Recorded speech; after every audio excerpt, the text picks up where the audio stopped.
When an Airbnb guest sends a message that the fridge isn't cooling or the garage door isn't closing, your first instinct is probably that you're going to need to call out a repairman. How much more is this going to cost? But don't jump to that just yet. After managing dozens of properties over the last few years, we've come to learn that many things guests think are broken really aren't broken at all. And if you know what to ask and how to communicate it, you can often avoid calling out a handyman to your property. Today, we're going to share the top amenities that guests often report are broken, but almost always have a simple fix, and how we troubleshoot those remotely, starting with the refrigerator. The whole idea for this video actually came from last week when we had multiple guests at different properties in different cities, all messaging us reporting that the fridge was not cooling. We knew that there was no way that we had several broken fridges, but this is a frequent guest item that they report is broken. And most of the time, we get that report just a couple hours after they check in. They'll message us and say that the fridge isn't cooling and assume that something's wrong, but in reality, it's just overloaded. Guests arrive with a cooler, maybe of semi-cold food, cases of room temperature drinks, and groceries for the entire weekend, and they pile all that into the fridge. And since that fridge was sitting empty before they arrived, it's going to take a while for it to regulate and get back up to temperature again, especially if it's been jam-packed with food and drinks and they're blocking the airflow inside. That fridge is a mess. The fridge will almost always catch up on its own, but it may take up to 24 hours till it really reaches its set point temperature. To speed up the process or to minimize the risk of unsafe food storage, if your guest brought a cooler, you could encourage them to take ice from your freezer and use that to store and cool off their drinks instead of keeping those in the fridge with the food. It's become common for us, but not necessarily common knowledge for other people who aren't used to filling up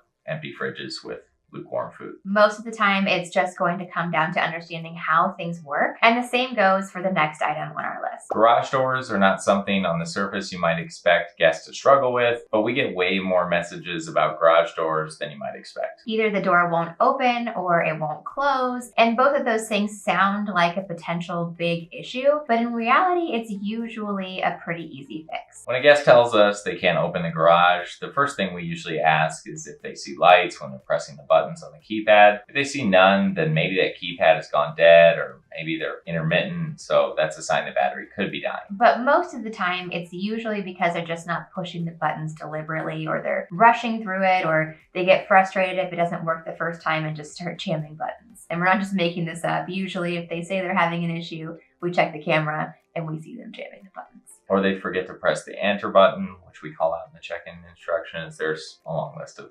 frustrations that people seem to have with garage keypads. Why is it not working?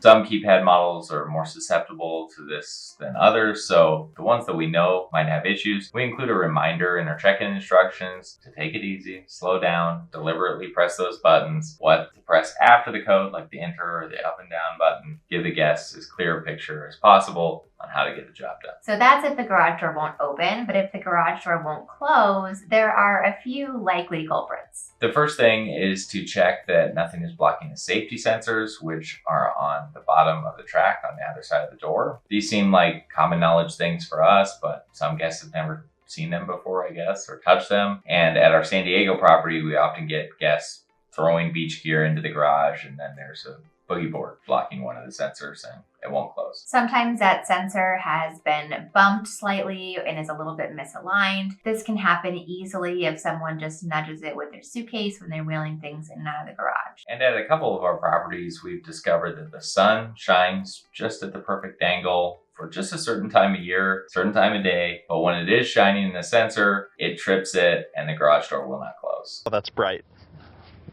If there's nothing visibly obstructing the sensor, then our first troubleshooting step is usually to ask the guest to press and hold the wall button until the garage door has closed completely, and that will bypass the sensor and let us know if it's just a sensor issue or something wrong with the motor. In all of these situations, we find that having remote access to the garage door opener is key. And so we use the MyQ system where we can remotely monitor the status of the door, get alerts if it's open for more than 10 minutes, and even open or close it from an app whenever we need to. We also like to have our driveway camera slightly overlooking the garage door. We don't need to see inside the whole garage, but if we can see where that sensor is, then if there is an issue, we can see if something's blocking it or if it looks misaligned and troubleshoot a little bit that way. Between the camera view, the MyQ app, or just giving the guests some advice on how to do things, we can usually solve these garage door issues without anyone having to visit the property. Or if we determine that there is a legitimate issue and we do have to send someone out to fix the garage door, we know that we're not paying for someone to come out for a non-issue. Another supposed issue we hear more often than you might think is that the garbage disposal isn't working. If the guests flip the switch and nothing happens, you're going to assume that it's broken, and maybe there is something wrong with it, but there are 3 things that you can check before calling out a pro. Sometimes it's as simple as a tripped GFCI outlet. Maybe that's on the counter above the sink, or more likely probably under the sink where the garbage disposal is plugged in. Other times that plug is maybe not pushed all the way into the outlet or has been unplugged for some reason under the sink. And if the power is fine, the disposal itself may need to be reset. Many models have a red reset on the underside of the motor. Sometimes we've found they're black or blue,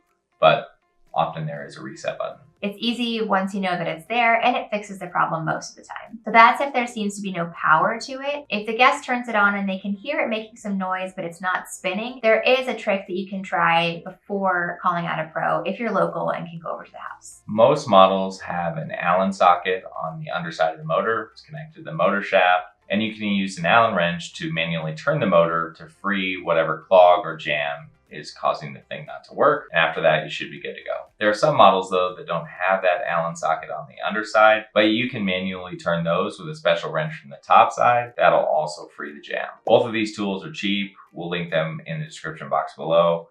And when we're doing new home setups, we'll actually leave one of them under the sink. It's something we can direct a guest to if we have the tool at the property. Might save you a trip. It might seem strange to ask your guests to do these things, but in our experience, just asking and seeing if they feel comfortable doing it, most of them would rather have a quick 5-minute fix than have their stay interrupted with a stranger in the house.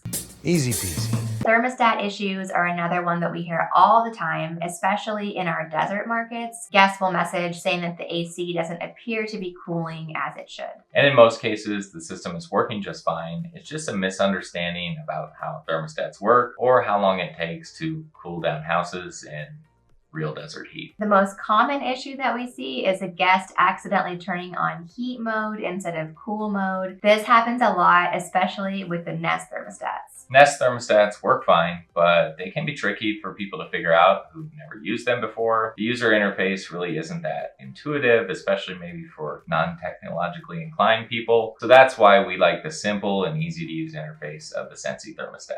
It's not the sleekest design-wise, but it's easy to use and still allows us to troubleshoot things remotely. Another AC issue we come across, particularly in the desert markets in the summer, is people thinking the AC units aren't working correctly when in reality they just can't keep up due to the extreme outdoor temperatures. If it's 120 degrees outside, an older home, especially one with the ductwork on top of the roof, may have a hard time cooling below 75 degrees in the heat of the day. Some guests will try and overcompensate and think the unit might run faster by setting the thermostat to 60 degrees, but this can have a catastrophic result because that'll mean the system will never ever shut off. Another reason we like the Sensi thermostat, you can put limits on the thermostat, not allow guests to do that, and potentially cause expensive damages. We've convinced some of them with older and not as well insulated homes to install a mini split to take some of the load off of the central AC. We did a video about installing a mini split a while ago.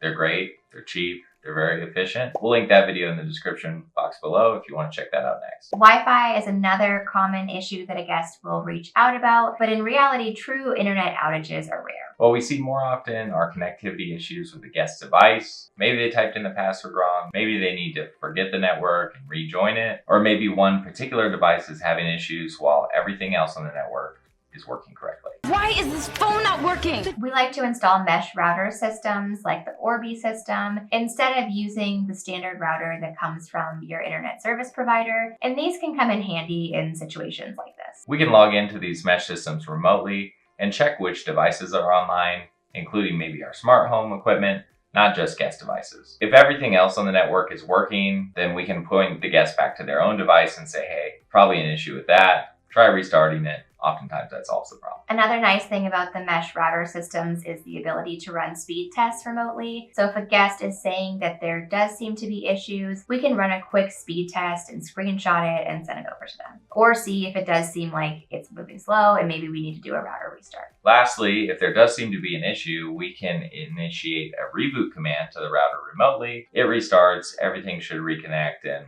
work normally after that. This situation is very rarely necessary though, because these units are much more stable than the internet service provider branded ones. At the end of the day, these types of guest messages are common and they're just part of hosting. But once you know what to look for and you start to recognize these patterns a few times, you'll realize that they're not usually emergencies. So instead of scrambling or wasting money on a repair person, we have workflows set up and ready to respond to these guest questions. If there's something that guests always think is broken at your place incorrectly, go ahead and drop it in the comments so we can all learn from each other. And be sure to check out the description box below for links to some of our free hosting resources and other useful tools. Thanks for watching, and we'll see you in the next video.